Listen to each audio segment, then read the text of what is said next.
I fasted for 9 days at a silent meditation retreat, and here's what happened. Yes, that's correct.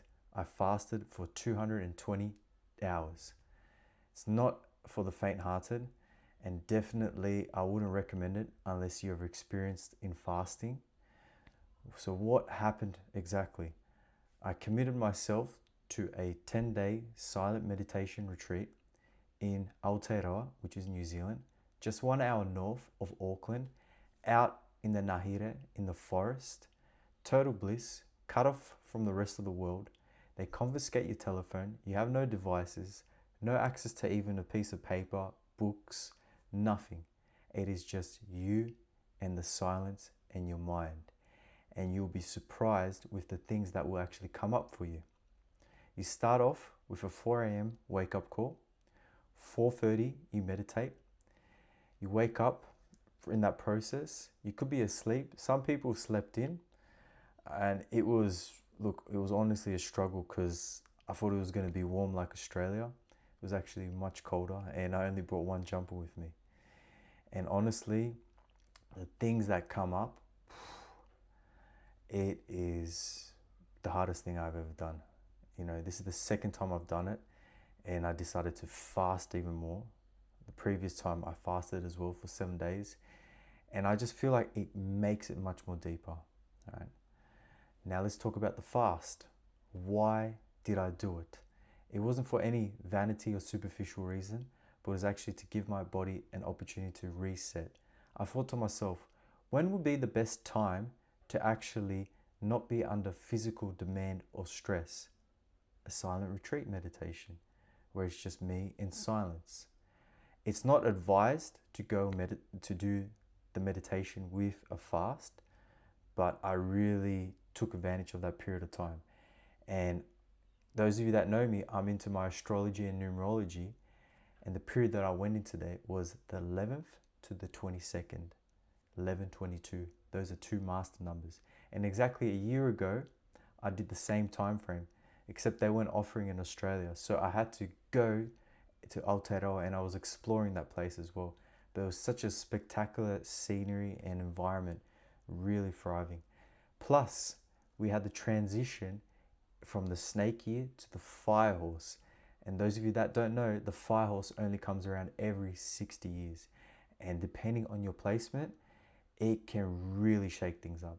And because I'm a goat, I wanted to take full advantage to create the structure and stability. So physically, I'm having a reset. Mentally, I'm being challenged. I'm also having a reset. Energetically, on a cellular level, and spiritually.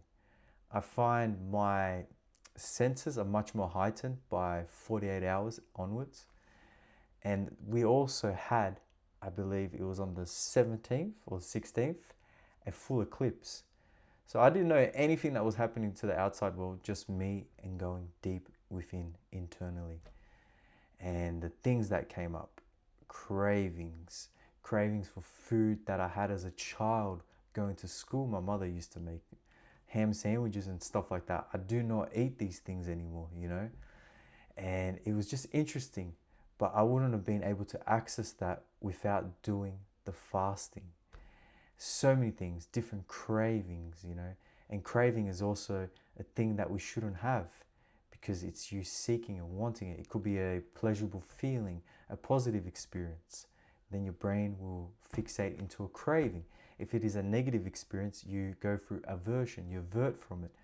So it was a test for my own resilience. And look, it really sharpens your mind and your capabilities.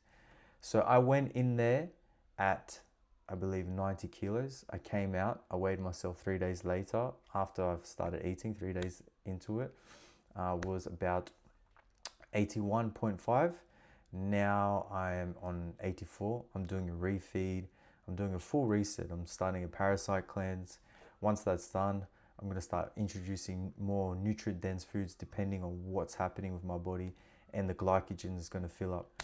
A lot of people are telling me I look really skinny or whatnot. I don't care.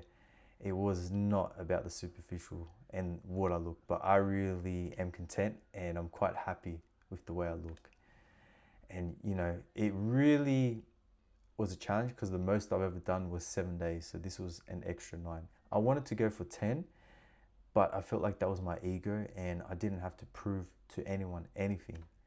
I definitely will probably do another fast in 6 to 8 months. But for me, every Monday I do a 24-hour fast based off astrology, as it's a moon day, so it's ruled by your emotions.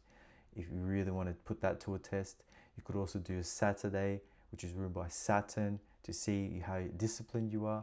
There are many different factors and variables. You can really align yourself and use these things in your favor and in your advantage.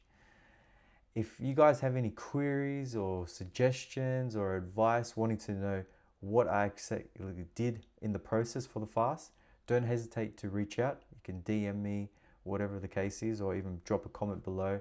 I'm happy to reply with any queries, any questions, but it was a journey.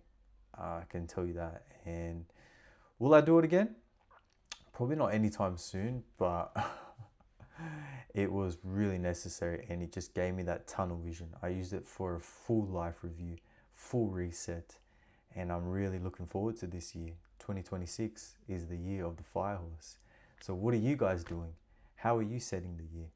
And if you need any help, don't hesitate to reach out. As always, guys, stay true to yourself and love thyself.